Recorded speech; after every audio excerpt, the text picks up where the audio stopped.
اب ہم آپ کو سناتے ہیں نبی صلی اللہ علیہ وسلم کی چوتھی بیٹی فاطمۃ الزہرا رضی اللہ عنہا کی حالات و واقعات۔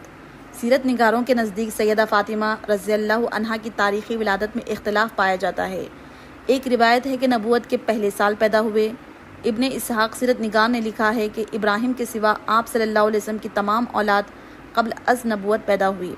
ابن جوزی نے لکھا ہے کہ بعثت سے 5 برس پہلے خانہ کعبہ کی تعمیر ہو رہی تھی۔ سیدنا فاطمہ رضی اللہ عنہا پیدا ہوئی۔ بعض روایت میں ہے کہ نبوت کے 1 سال بعد پیدا ہوئی۔ اس میں گرامی فاطمہ اور لقب زہرا ہے۔ ان کی تربیت بھی نبی صلی اللہ علیہ وسلم اور خدیجہ رضی اللہ عنہا کے زیر نگرانی ہوئی۔ صحیح مسلم کی ایک روایت ہے کہ سیدہ فاطمہ رضی اللہ عنہا کی چال ڈھال رسول صلی اللہ علیہ وسلم سے بالکل مشابہ تھی۔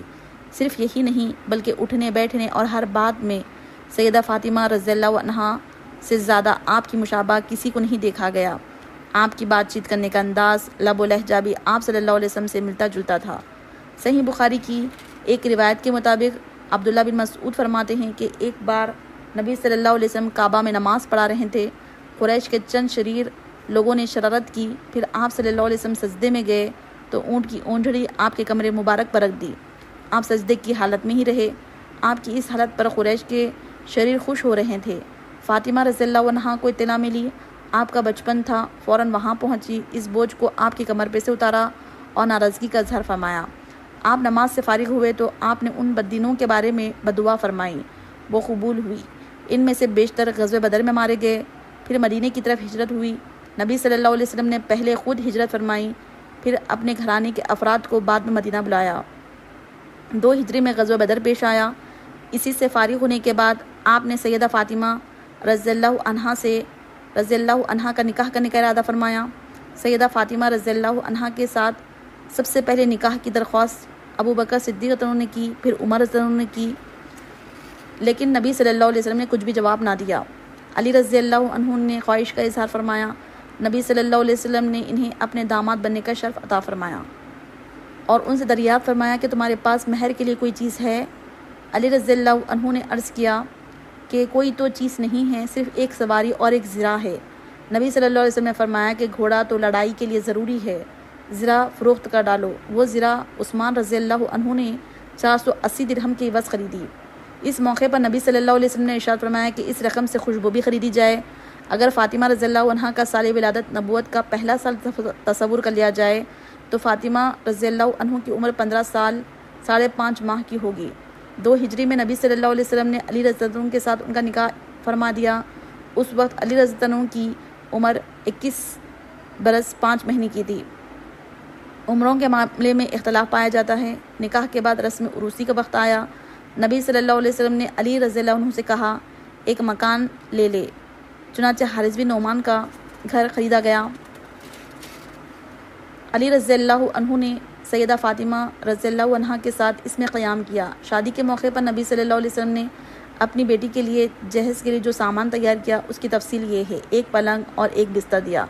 حسابہ میں لکھا ہے کہ 1 چادر، 2 چکیاں اور 1 مشق بھی دی، اور یہ عجیب اتفاق ہے کہ یہی 2 چیزیں پوری عمر ان کے ساتھ رہی۔ سرور انبیاء علیہ السلام کی سب سے چھوٹی اور چہیتی بیٹی کی ضروریات زندگی کو پورا کرنے کے لیے گویا کل یہی سامان تھا۔ یہ ابتدائی مراحل طے ہو گئے۔ نبی صلی اللہ علیہ وسلم نے سیدہ فاطمہ رضی اللہ عنہا کا نکاح سیدنا علی رضی اللہ عنہ سے کر دیا۔ 400 درہم مہر مقرر ہوا۔ اس نکاح میں ابو بکر صدیق رضی اللہ عنہ، عمر فاروق رضی اللہ عنہ، عثمان رضی اللہ عنہ شریک تھے۔ یہ حضرات اس نکاح کے گواہ تھے۔ نکاح کی تقریب سادگی کے ساتھ مکمل ہوئی۔ نکاح کی تقریب سادگی کا اعلیٰ نمونہ تھی۔ اس میں کسی قسم کا کوئی تکلف نہیں برتا گیا۔ نکاح کے بعد فاطمہ رضی اللہ عنہا کو ام ایمن کے ساتھ علی رضی اللہ عنہ کے گھر روانہ فرمایا۔ سیدہ فاطمہ رضی اللہ عنہا پیدل چل کر وہاں گئی، کوئی ڈولی اور سواری وغیرہ نہیں تھی۔ نبی صلی اللہ علیہ وسلم نے خانگی معاملات اس طرح تقسیم فرمایا: سیدہ فاطمہ رضی اللہ عنہا اندرون خانہ کام انجام دے گی اور علی مرتضیٰ بیرون خانہ تمام کام انجام دیں گے۔ اس سلسلے میں مشہور واقعہ یہ ہے کہ ایک مرتبہ فتوحات کے بعد کچھ غلام نبی صلی اللہ علیہ وسلم کے پاس آئے۔ علی رضی اللہ عنہ نے فاطمہ رضی اللہ عنہا کو مشورہ دیا کہ وہ نبی صلی اللہ علیہ وسلم کی خدمت میں حاضر ہو کر ایک غلام مانگ لے تاکہ وہ گھر کا کام کاج کر دے۔ سیدہ فاطمہ رضی اللہ عنہا نبی صلی اللہ علیہ وسلم سے بات کی۔ ان کا مطالبہ سن کر نبی صلی اللہ علیہ وسلم نے ارشاد فرمایا، بیٹی تمہیں اپنے کام کاج اپنے گھروں سے کرنا چاہیے۔ تمہیں ایک وظیفہ بتاتا ہوں، جس وقت تم رات کو آرام کرنے کے لیے لیٹو اس وظیفے کو پڑھ لیا کرو۔ 33 بار سبحان اللہ، 33 بار الحمدللہ اور 34 بار اللہ اکبر پڑھ لیا کرو۔ یہ 100 کلمات ہے، تمہارے لیے خادم سے بہتر ہے۔ اس پر فاطمہ رضی اللہ عنہا نے فرمایا، میں اللہ اور اللہ کے رسول صلی اللہ علیہ وسلم سے راضی ہوں۔ یہ گویا پوری امت کی عورتوں کے لیے ایک سبق تھا، ایک نمونہ تھا۔ یہ واقعہ ابتدائی اسلام کا ہے۔ بعد میں حالات بہتر ہونے پر نبی صلی اللہ علیہ وسلم نے انہیں ایک غلام عطا فرمایا۔ غزوہ احد میں جہاں دوسری خواتین نے مشکل حالات میں کام کیا، سیدہ فاطمہ رضی اللہ عنہا بھی پیچھے نہ رہی۔ نبی صلی اللہ علیہ وسلم کے دندان مبارک شہید ہو گئے۔ علی رضی اللہ عنہ پانی لائے۔ فاطمہ رضی اللہ عنہا نے آپ کے زخموں کو صاف کیا، روئی جلا کر اس کی راکھ زخم پر ڈالی جس سے خون رک گیا۔ عائشہ رضی اللہ عنہا فرماتی ہے، فاطمہ رضی اللہ عنہا نبی صلی اللہ علیہ وسلم سے ملاقات کے لیے تشریف لاتی تو اللہ کے رسول صلی اللہ علیہ وسلم اٹھ کر کھڑے ہو جاتے، پیار کرنے کے لیے ہاتھ پکڑ لیتے، بوسہ دیتے، اپنے بیٹھنے کے مقام پر انہیں بٹھاتے۔ اس طرح جب نبی صلی اللہ علیہ وسلم فاطمہ رضی اللہ عنہا کے گھر تشریف لے جاتے، سیدہ فاطمہ رضی اللہ عنہا احتراماً کھڑی ہو جاتی، آپ کے دستے مبارک کو چوم لیتی، اپنی نشست پر آپ صلی اللہ علیہ وسلم کو بٹھاتی۔ ایک بار سیدہ فاطمہ رضی اللہ عنہا نے نبی صلی اللہ علیہ وسلم کو کھانے کی دعوت دی۔ آپ تشریف لائے، گھر میں ایک منقش پردہ لٹکا نظر آیا، اس پر تصاویر بھی تھی۔ آپ دروازے ہی پر کھڑے ہو گئے، اندر تشریف نہ لائے، پھر واپس جانے لگے۔ سیدہ فاطمہ رضی اللہ عنہا باہر نکل کر آپ کے پیچھے پیچھے لپکی اور واپس جانے کی وجہ پوچھی۔ آپ نے فرمایا، نبی کے لیے مناسب نہیں ہے کہ ایسے مکان میں داخل ہو جو مزین اور منقش کیا ہوا ہو۔ صحیح مسلم کی ایک روایت کے مطابق ایک مرتبہ ازواج مطہرات میں سیدہ فاطمہ رضی اللہ عنہا کو ایک کام کے لیے رسول اللہ صلی اللہ علیہ وسلم کے پاس بھیجا۔ اس وقت آپ سیدہ عائشہ رضی اللہ عنہا کے گھر میں تھے۔ اس کام کے متعلق بات ہو گئی۔ آپ نے سیدہ فاطمہ رضی اللہ عنہا سے فرمایا، اے میری بیٹی، جو مجھے محبوب ہو وہ تجھے محبوب نہیں؟ سیدہ فاطمہ رضی اللہ عنہا نے عرض کیا، جو آپ کو محبوب ہے وہ مجھے بھی محبوب ہے۔ اس پر آپ صلی اللہ علیہ وسلم نے ارشاد فرمایا، فاطمہ، مجھے عائشہ محبوب ہے، تم بھی انہیں محبوب رکھنا۔ مطلب یہ ہوا کہ جسے سید المرسلین محبوب جانے، امت کو بھی چاہیے کہ اسے محبوب رکھے۔ فتح مکہ کے بعد علی رضی اللہ عنہ نے ابو جہل کی لڑکی جمیلہ سے نکاح کا ارادہ کیا۔ اس بات کی اطلاع فاطمہ رضی اللہ عنہا کو ہوئی، شدید رنج کا احساس ہوا۔ یہ قدرتی بات تھی۔ ناراض ہو کر نبی صلی اللہ علیہ وسلم کی خدمت میں تشریف لے گئی، یہ بات آپ کو بھی بتائی۔ آپ نے ان کی یہ بات کو سن کر لوگوں کو ایک خطبہ دیا۔ اس میں ارشاد فرمایا، فاطمہ میرے جسم کا ٹکڑا ہے، جو چیز فاطمہ کو بری لگے وہ مجھے بھی ناپسند ہے۔ پھر آپ نے فرمایا، میں اپنی طرف سے حلال کو حرام نہیں کرتا اور نہ کسی حرام کو حلال کرتا ہوں، لیکن اللہ کی قسم، اللہ کے رسول صلی اللہ علیہ وسلم کی بیٹی اور اللہ کے دشمن کی بیٹی ایک شخص کے نکاح میں جمع نہیں ہوں گے۔ جب ناراضگی کی یہ صورت واضح ہو گئی تو علی رضی اللہ عنہ نے ابو جہل کی بیٹی سے نکاح کا ارادہ ترک کر دیا۔ ایک مرتبہ اور بھی علی رضی اللہ عنہ کی فاطمہ رضی اللہ عنہا سے ناراضگی ہو گئی۔ نبی صلی اللہ علیہ وسلم کے سامنے فاطمہ نے شکایت کی تو آپ نے فرمایا، فاطمہ ہے میری بیٹی، اپنے خاوند کی اطاعت اور فرمانبرداری کرو، اور یہ بات سمجھ لو کہ ایسی کون سی عورت ہے جس کے پاس اس کا خاوند خاموشی سے چلا ہے۔ مطلب یہ ہے کہ تنبیہ وغیرہ کرنے کا تو شوہر کو حق ہے۔ ایک بار رسول اللہ صلی اللہ علیہ وسلم نے فاطمہ رضی اللہ عنہا اور سیدہ صفیہ رضی اللہ عنہا سے ارشاد فرمایا، اے فاطمہ، اے صفیہ رضی اللہ عنہا، تم میرے مال میں سے جتنا چاہے لے لو، میں اللہ کے حضور تمہارے کچھ بھی کام نہیں آؤں گا اور نہ میں تمہیں اللہ کے عذاب سے بچا سکوں گا۔ مطلب یہ ہے کہ قیامت کے دن اپنے اپنے اعمال کام آئیں گے، حساب کتاب ہر ایک کا ہوگا، لیکن عمل لازمی ہے۔ حسب نسب پر انحصار کر کے عمل میں کوتاہی کرنا درست نہیں ہے۔ اس مقام پر شفاعت کی نفی ہرگز بھی نہیں۔ شفاعت اپنے مقام پر اللہ تعالیٰ کی اجازت سے ہوگی۔ نبی صلی اللہ علیہ وسلم کے آخری ایام میں ایک واقعہ پیش آیا۔ سیدہ عائشہ صدیقہ رضی اللہ عنہا فرماتی ہے کہ ایک روز سردار دو عالم صلی اللہ علیہ وسلم گھر میں تشریف رکھے تھے، ہم آپ کے پاس موجود تھی۔ سیدہ فاطمہ رضی اللہ عنہا تشریف لائی۔ اس وقت نبی صلی اللہ علیہ وسلم کی اولاد میں بس سیدہ فاطمہ رضی اللہ عنہا ہی زندہ تھی، باقی تمام اولاد فوت ہو چکی تھی۔ آپ نے سیدہ کو آتے دیکھا تو مرحبا فرمایا، انہیں اپنے پاس بٹھایا، پھر ان کے کان میں کوئی بات فرمائی۔ وہ بات سن کر سیدہ فاطمہ رضی اللہ عنہا بے ساختہ رونے لگ گئی۔ تب آپ نے ان کی غمگینی دیکھی تو کان میں دوبارہ کچھ کہا۔ اس بار بات سن کر وہ ہنسنے لگ گئی۔ نبی صلی اللہ علیہ وسلم کی اس مجلس میں تشریف لے گئے تو میں نے سیدہ فاطمہ رضی اللہ عنہا سے پہلے رونے اور پھر ہنسنے کا سبب پوچھا۔ اس پر انہوں نے فرمایا نبی صلی اللہ علیہ وسلم کا راز ظاہر کرنا مجھے پسند نہیں۔ پھر جب نبی صلی اللہ علیہ وسلم کا انتقال ہوا میں نے فاطمہ سے کہا اب تم مجھے وہ بات بتا دو۔ اس وقت انہوں نے بتایا کہ پہلی مرتبہ نبی صلی اللہ علیہ وسلم نے میرے کان میں کہا تھا اے فاطمہ جبرائیل امین ہر سال ایک مرتبہ آ کر مجھے قرآن مجید سناتے ہیں اور مجھ سے سنتے ہیں۔ اس سال انہوں نے مجھے 2 بار قرآن سنایا اور مجھ سے 2 بار قرآن سنا۔ اس سے میں خیال کرتا ہوں کہ میری وفات قریب آ گئی ہے۔ اللہ سے خوف کھانا، صبر کرنا۔ میں آپ کی یہ بات سن کر رونے لگی۔ آپ نے میری گھبراہٹ اور پریشانی دیکھی، پھر میرے کان میں فرمایا اے فاطمہ کیا تمہیں یہ بات پسند نہیں؟ تم اہل جنت کی عورتوں کے سردار ہو۔ بعض دوسری روایت میں آتا ہے کہ آپ نے مجھے خبر دی کہ میں اس مرض میں ہی اللہ کی طرف رحلت کر جاؤں گا تو میں رونے لگ گئی۔ پھر آپ نے فرمایا میرے اہل بیت میں سب سے پہلے تم مجھ سے ملو گی۔ یہ سن کر میں خوش ہو گئی۔ نبی صلی اللہ علیہ وسلم کی بیماری جب بڑھ گئی، فاطمہ رضی اللہ عنہا کے منہ سے یہ الفاظ نکلے افسوس میرے والد کی تکلیف۔ اس پر نبی صلی اللہ علیہ وسلم نے فرمایا آج کے بعد تمہارے والد پر کوئی تکلیف نہیں آئے گی۔ پھر آپ صلی اللہ علیہ وسلم وفات پا گئے۔ انا للہ و انا الیہ راجعون۔ نبی صلی اللہ علیہ وسلم کے آخری اوقات میں سیدہ فاطمہ رضی اللہ عنہا کو بہت سی وصیت کی نصیحت فرمائیں۔ ان میں سے ایک یہ تھی کہ میری وفات پر کسی قسم کا ماتم نہ کرنا، چہرے کو نہ پیٹنا، بال کو نہ نوچنا، نوحہ نہ کرنا، نہ نوحہ کرنے والیوں کو بلانا۔ نبی صلی اللہ علیہ وسلم کی وفات کے بعد کی زندگی اگرچہ فاطمہ رضی اللہ عنہا کے لیے مشکلات سے پر تھی، تاہم آپ نے صبر اور استقامت سے کام لیا۔ نبی صلی اللہ علیہ وسلم کے بعد ابو بکر صدیق نے خلیفہ مقرر ہوئے۔ ان حالات میں سیدہ فاطمہ رضی اللہ عنہا کی طرف سے مالی غنیمت میں سے مال فید کے متعلق مالی حقوق کا مطالبہ ہوا۔ سیدنا ابو بکر صدیق کی خدمت میں پیش ہوا۔ مالی غنیمت اور مال فے کی وضاحت یہ ہے کہ مالی غنیمت اس مال کو کہا جاتا ہے جو لڑائی کے بعد ہاتھ لگے، اور مال فے وہ ہوتا ہے جو لڑائی کے بغیر ہاتھ لگے۔ فید کی آمدنی مال فے میں سے تھی۔ نبی صلی اللہ علیہ وسلم کے زمانے میں سیدہ فاطمہ رضی اللہ عنہا اور دوسرے رشتہ داروں کو اس مال فے میں سے حصہ ملتا تھا۔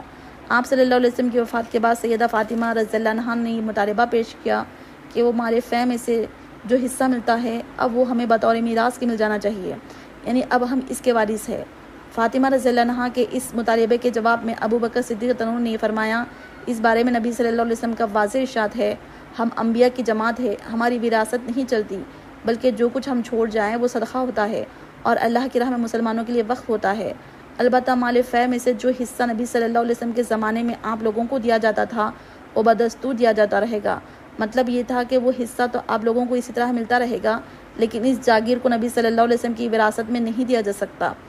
اس لیے فرمان نبی صلی اللہ علیہ وسلم یہی ہے۔ اس تسلی بخش جواب پر سیدہ فاطمہ رضی اللہ عنہا خاموش ہو گئی۔ پھر تمام زندگی انہوں نے یہ مطالبہ پھر پیش نہ کیا۔ اب کچھ لوگوں کا یہ کہنا ہے کہ ابو بکر صدیق نے سیدہ فاطمہ رضی اللہ عنہا کا حق غصب کر لیا تھا، کسی طرح بھی یہ درست نہیں ہے۔ ابو بکر صدیق کے جواب سے مطمئن ہونے کے بعد سیدہ فاطمہ رضی اللہ عنہا نے اس بات کا کچھ بھی ملال اپنے دل میں نہ رکھا۔ ابو بکر صدیق سے ان کے تعلقات خوشگوار تھے۔